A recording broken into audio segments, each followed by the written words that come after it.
So we're starting social studies for the day, and we are open to page 12. Now, do you guys remember how I told you there are the original 13 colonies? Yep. So we're going to be learning about some of them individually. So one of the first ones was the Plymouth Colony, and I'd like you to follow along with me as we read about it. Yeah, in the UK? Yeah. Very cool. Yeah, so you guys, you'll notice that some of the places that settlers named when they came over here are the same name as or similar to names of places in the country they came from. Yes, Frankie. Mm-hmm. No, they have counties, kind of like how Minnesota has counties. They have counties, not states, though. Mm-hmm. Yes. Ready to rock?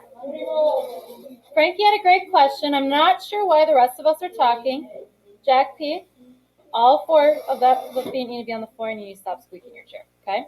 So Frankie had a great question. He asked, Miss E, does the UK have states the way we do? And the answer is no. So if you ever look at a map of the UK, it can be divided up into cities or into counties, right, Mackenzie? But they do not have states. The United States is very unique that we're all one country, and then we're split into states, then counties and cities. If you look at Europe, they're all split into different countries. So if the United States were like every other country, each state would be like a country. But we are a part of one big country, and we have different states. So we're a little unique in that way. That was a great question. So let's read about the Plymouth Colony, 5th grade. We talked a little bit about John Smith and whether the story of him and Pocahontas was real. We learned some of it was real, maybe not all of it. So John Smith was a rover, a restless man who liked to be on the move. Quietly raise your hand if you would say that you're kind of like that. You like to be doing something. Okay. In 1609, he left Jamestown and returned to England. Okay, remember he became leader of the Jamestown colony, said, okay, you guys, if you don't work, you don't eat. And that's how he got everyone to help with the different jobs they had to do. So he was there for a little bit, then he went back to England. By 1614, I'll call on you in just a second, okay? By 1614, Smith was eager to see America again. He and a crew set off in two whaling ships for North America. The people paying for the voyage expected them to return with fresh whale meat. But catching whales proved more difficult than they expected. Do you guys remember when we were learning about different Native American groups and how some of them lived by whaling? Yeah, so that's what they were trying to do. So while most of the crew fished and traded for furs, Smith and a few others explored the coast. They traveled as far north as southern Canada and as far south as Cape Cod. Smith named the place New England and created a map of it. When he got back to England, he wrote a book called Description of New England. The book and map were published in 1616. On his map, Smith named one location New Plymouth, and in his book he called it, quote, an excellent good harbor, good land, and said that the only thing it lacked was hardworking people. 4 years later, partly thanks to Smith's book, those people arrived. So Plymouth, or New Plymouth at this time, was discovered in a way by John Smith and his crew. He wrote a book about how great it was, and then eventually people wanted to move there. Jack P., what was your question? Me and Michael aren't here to read the other things. That's okay. If you have questions as we go, you let me know, okay? All right, thank you. So you guys, let's look at I know there's that picture of the ships that take up 2 pages. Let's look at the caption to the left of it. It says, the Virginia Company agreed to pay for the Pilgrim's voyage. The company would be repaid with lumber and furs. So a lot of times when someone was paying for these voyages, they said, okay, we'll pay for it, but you need to give us this in return when you get there. Along with the Pilgrims came adventurers who were looking for a new life. This group of 102 people sailed from Plymouth, England in September of 1620 on the Mayflower. Quietly raise your hand if you've heard of the Mayflower before. Awesome. The journey was long and hard. Food was dried peas and beans, hard biscuits, and salted meat.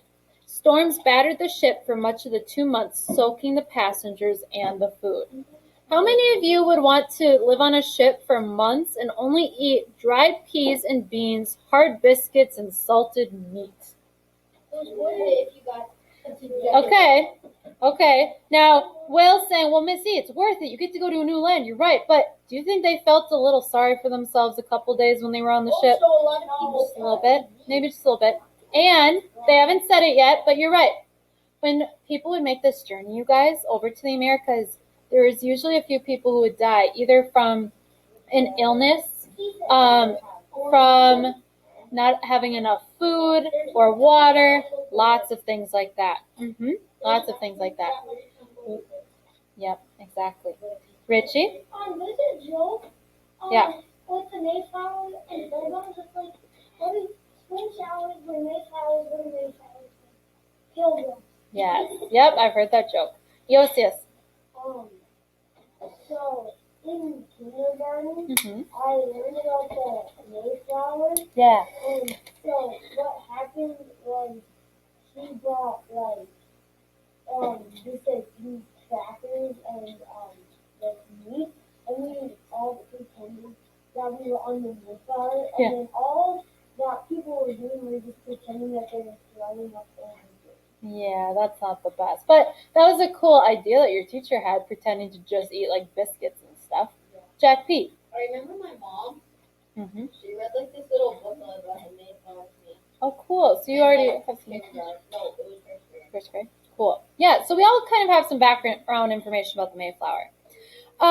If we look, the first winter.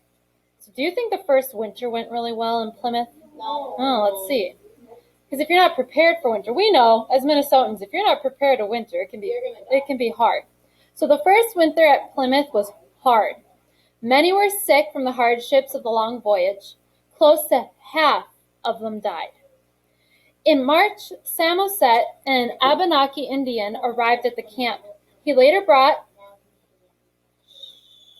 to Squantum I think it's Pawtuxet, who was also called Squanto. Has anyone heard of Squanto before? No? Oh, okay. I was going to say, geez. Years earlier, Tisquantum had been taken to Europe and sold into slavery by one of John Smith's men. He had escaped, gone to England, and returned to his homeland to find his people had all died of disease. Tisquantum, or Squanto, spoke English well and helped the pilgrims survive by teaching them how to fish and plant native crops. So you guys, I want you to put yourselves in Squanto's shoes. You are taken from your village and sold into slavery against your will. You escape, learn English, and come back and find out that all of your people have died. And we know that the majority of Native Americans died because of English settlers, either through direct killing them or because they brought diseases over that they didn't know about, right? Squanto had two options. He could hold a major grudge against European settlers, right, and hate them. How many of you would feel like you might hate European settlers if you were in Squanto's shoes? Your family's dead because of them. You were sold into slavery because of them. You were taken from your home. What did he choose instead? He chose to help them, right? He saw these people who were trying to survive in this harsh winter, and he chose to help them and show them how to provide their own food, when he could have just as easily ignored them and said, no, because of what your people did to me, I hate you and I'm not going to help you. He chose, in a way, he kind of chose what Jesus would have done in that situation, don't you think? Yeah. Will, do you have something to say? There were like 100. Yeah, it was around 100, I want to say. Right? Was there were around 100 or 100 survived? No, it was like misintake. It was like 120. Okay. Yep, and so half of them passed away. Yes, Jack? If you look in that great picture over by the people, Yep. if you look real hard in the back, you can see the Mayflower. Oh yeah, right here. You can see the boat. Okay. So then, in England, the Church of England was the official church. So you guys, at this time, Waiting for you. The main church was called the Church of England. Those who did not join could be punished.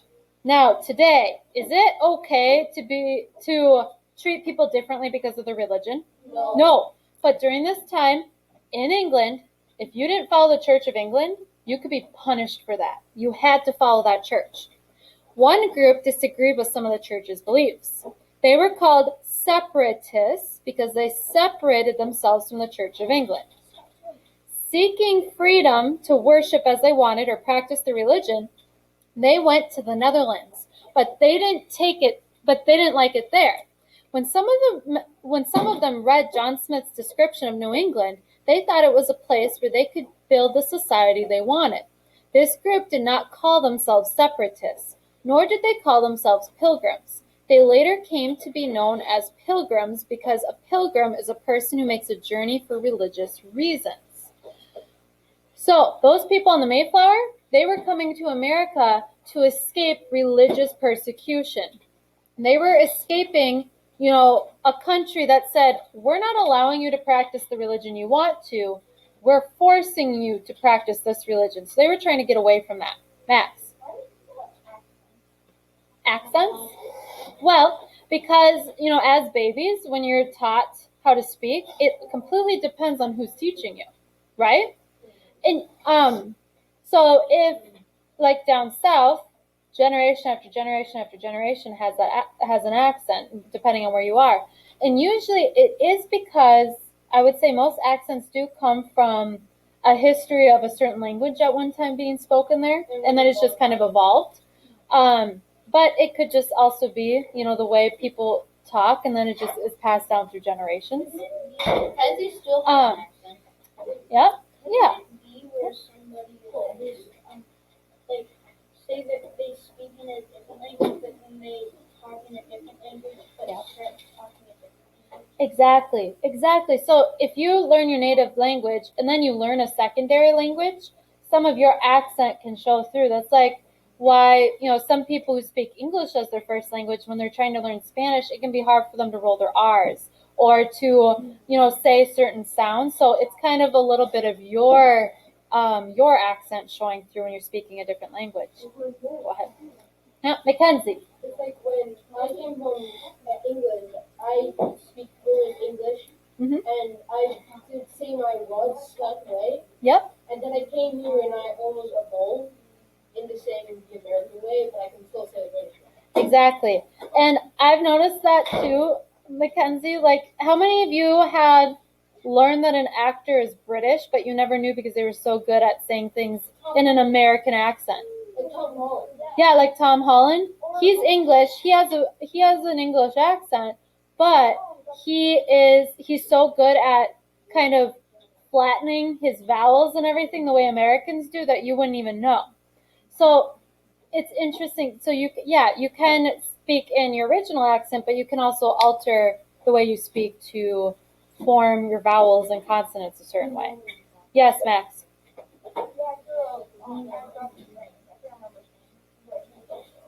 Yes. Yep. Oh, Benedict Cumberbatch. Yes. Okay. Page 13. The Mayflower is aiming for the mouth of the Hudson River. Blown off course, it first landed on the tip of Cape Cod. The Pilgrims soon traveled on to Plymouth, a good harbor that had been named on John Smith's map. Remember, John Smith said they have great land, they just need great people. There, in December of 1620, 102 passengers disembarked. So that means there were around 204 people on the boat to begin. Half of them passed away, and so 102 of them got off the ship. One baby had been born on the ship, and one passenger had died. Oh, didn't they say half of them, though? Yeah, that was when they went to. Oh, you're right. You're right. That was after they were there. Never mind. Okay, so one person passed away and one baby was born. So they had the same number of people getting off the ship as they did getting on the ship, right? Yep, exactly. Yes. While anchored off Cape Cod, all the adult male passengers signed a document called the Mayflower Compact. You guys, this is really important. In it, they agreed to form a government and to obey any laws that would later be established for the general good of the colony. You guys, this Mayflower Compact was the start of steps leading to what led to our Constitution and Declaration of Independence. They're saying we are going to create laws that are for the general good of the colony, not just the good of the people in power, which you have to admit, during this time, a lot of countries, they would make laws that were good for the people running the country, right? Yeah. They said, we're going to make laws that are good for everyone in the colony. And if you guys look at that map, you can see where Cape Cod is. That's where they were blown off course to. And then around that edge, that tip, that's Plymouth, where they ended up. Okay, 2 more captions. In the beginning, because of the scarcity of food, so scarcity, that means there isn't a lot of it. Jack, L, wear your mask appropriately, please. The leaders of the Plymouth Colony decided that the harvest would be divided equally among the families. Later, in 1623, they divided the land equally. Because they were now farming their own land, individuals worked harder to get ahead. The colony began to prosper from farming, fishing, and fur trading. In part, they succeeded because of Squanto's help in signing a peace treaty with the local Wampanoags in 1621. Despite their success, for the first 10 years, the population was low. In 1630, there were about 300 colonists. Only 300. Okay, so then in 1630, John Winthrop brought around 1,000 Puritans to settle in the Massachusetts Bay Colony. So this is a different religion. Puritans is a different religion. Setting up the government at Boston. The Puritans were a different religious sect from the Pilgrims. The arrival of so many people disturbed the relationship between the Indians and the settlers. The new settlers were not interested in peace with the Indians as the Pilgrims had been. Even the Plymouth colonists began to talk of war to push the Indians out of New England. So you guys, these new settlers, did they aid peace or aid conflict with the Native Americans? Conflict. They came in and said, no, we just want to take over. We don't really care about being peaceful with you. What? No, the Pilgrims did, but when those 1,000 Puritans came over, Max, they're the ones who said, no, we don't really care about peace. The Pilgrims cared about peace, but not the Puritans. Okay, we're going to quickly learn about French claims, and then we will do technology for the day at 11:10. Yes, next page. So we learned about the Plymouth Colony. Now we're going to talk a little bit about different places that the French claimed. Jack P., either hold on to it or I'll take it. Okay, so New France. Do you guys notice how a lot of these places, they're just taking the name of the original place and putting the word new in front of it? Yeah, it's not very original, right? Yeah. So New France existed on a map long before anyone from France set foot in the Americas. In 1524, Giovanni de Verrazzano, an Italian sailor working for France, explored the coast of North America. He sailed from what is now the Carolinas north to Nova Scotia. 5 years later, his brother drew a map of the area. On it, he used the name New France. In 1534, Jacques Cartier made the name a reality. Cartier sailed up the St. Lawrence River as far as what is now Montreal. He claimed the land in the name of King Francis I of France. Cartier also attempted to find a colony at what is now Quebec City, but the colony did not last. Cartier did succeed in establishing a fur trading partnership with the Huron Indians. Fur trading was to become the main economic activity of New France. 100 years after Cartier claimed the land for France, French missionaries arrived to try and convert the American Indians to Christianity. They often lived among the Indians, learning their languages and accepting their way of life. Many fur traders also lived among the Indians as well as building more permanent settlements. So were a lot of people in and out of this area, you guys? Yeah, there were. If we look at the map, what do we notice about the different routes of Cartier and Champlain? Why don't you turn and talk to the people around you? What do you notice about those routes? Turn and talk.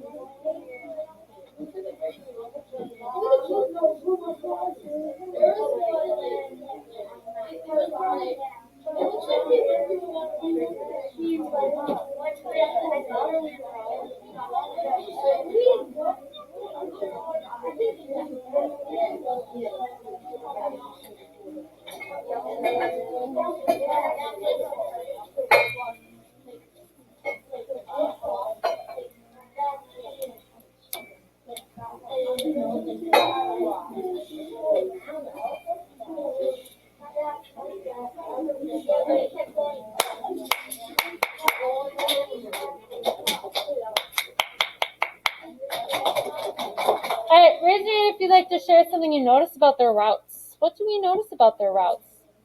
Allison? Yeah, did you guys notice that some are over land and some are over water?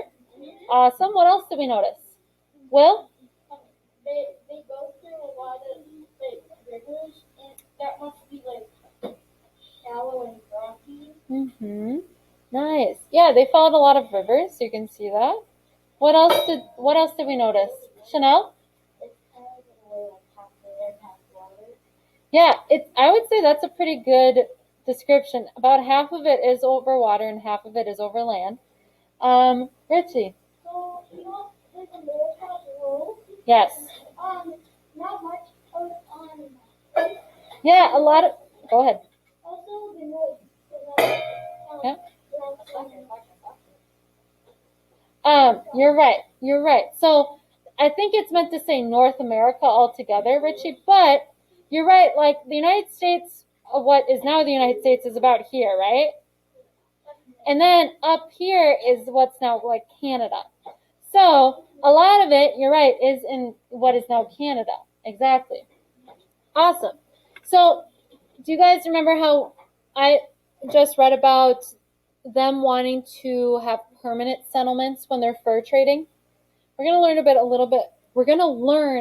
little bit why they wanted permanent settlements, not just kind of coming and going all the time. To increase their profits from the fur trade, French merchants wanted permanent settlements in New France. So in order to make money, a group of them hired Samuel de Champlain to find a good location. In 1608, he founded Quebec on the St. Lawrence River. Growth was slow as few settlers came from France.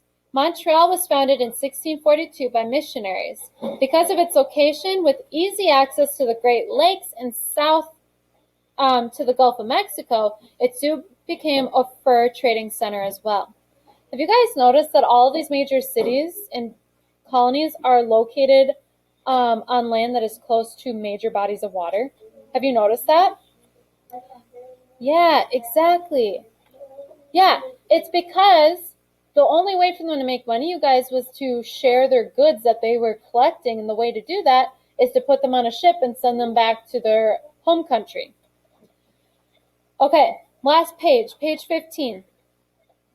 Let's start where it says King Louis the 14th. So King Louis the 14th wanted to protect France's claims in North America. In 1663, he made New France a royal colony, putting control in his hands. In 1672, he sent Louis, Count de, I think it's Frontenac, as Governor General. Waiting for voices. We're almost done, 5th grade. You're doing well. Frontenac wanted to find the Northwest Passage, a waterway that was rumored to connect the Atlantic and Pacific Oceans. In 1673, he sent Father Jacques Marquette and explorer Louis Jolliet to search for a great river that he had heard of. He hoped that it was the Northwest Passage. The two men did locate the Mississippi River. They traveled on it from Wisconsin River to the mouth of the Arkansas River. Because the Mississippi flowed south, they knew they had not found the Northwest Passage. Now, you guys, is there a river that stretches all the way from the west coast to the east coast in the United States? No. So once they discovered America, that was their goal. They wanted something that could take them from one coast to the other, but there is no body of water that stretches all the way. They found the Mississippi, which goes from north to south, but not east and west.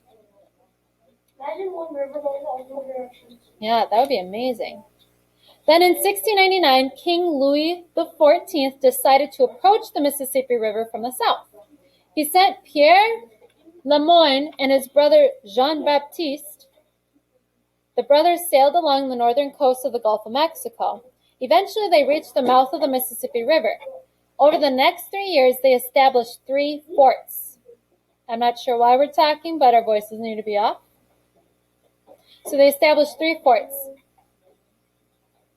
The success of these projects convinced Louis XIV to begin sending colonists to Louisiana, which had been named in his honor. And so you can see on the map here, we can see who's claimed what. Who has claimed the purple territory? French. Who claimed the red territories? And what territory was still being disputed? Do you know what that means? There's the gray territory. That means they're still fighting over it.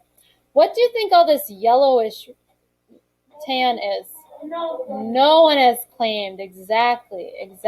But we didn't even know about Canada. It hadn't been discovered too much. Not too much. What was the last thing on Earth that was discovered? What? What was the last place on Earth that was discovered? There are still parts of like the deserts and rainforests that haven't been discovered, Michael. Yeah. Like which country? A little bit. They did. A little bit. And I think that's what...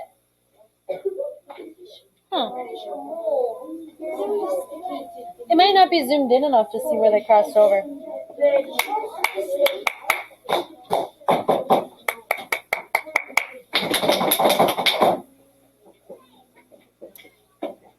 So, did you guys notice that the king's name is King Louis, or Louis, and they discovered Louisiana? So, like I said, ready to rock? A lot of times, you guys, when these new places were found, they would name them after a country or a king or a leader. In 1718, Jean-Baptiste Le Moyne founded the city of New Orleans. It was made the capital of Louisiana in 1722. We have 3 more captions. Follow along with me.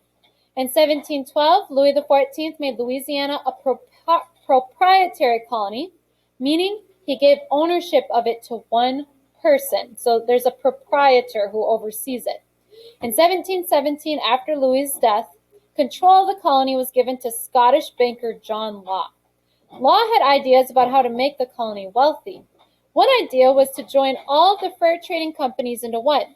He also formed a company to build plantations and towns and bring many settlers to the colony. Eventually, Law's money-making schemes failed, and he had to flee France in 1720. Now, you guys, he had all these ideas, but he wasn't able to deliver, so people were giving him money to help him with that, and there weren't any results. So he had to flee because people were really upset with him. Like other parts of New France, Louisiana had trouble attracting settlers from France. There were not enough workers to farm the land, so the French started bringing enslaved Africans to Louisiana. Between 1719 and 1731, 6,000 were brought to the colony. So you guys, frankly, when I read this kind of stuff, it makes me a little angry because do you remember how with John Smith's colony, the men didn't want to work? You remember that? Yeah. And now again, we have settlers who don't want to put in the work to get the result, right? So then they're forcing other people to do it. Does that seem right to you? No, not really. Let's read the last caption and then Richie, I'll call on you. Waiting for voices? All right. So then in 1763, there were 80,000 colonists in all of New France. At the same time, there were 1,500,000 British settlers in a much smaller area. And so that's where those claims come into play. You can see how much land France has claimed, all that purple. They only had 80,000 colonists there. But then the small red part that the British had claimed, they had over 1 million people there. So Britain was having a lot more success with bringing people over, weren't they? Mm-hmm. Exactly. All right, Richie, what did you want to say? Wait, you know what? George Washington.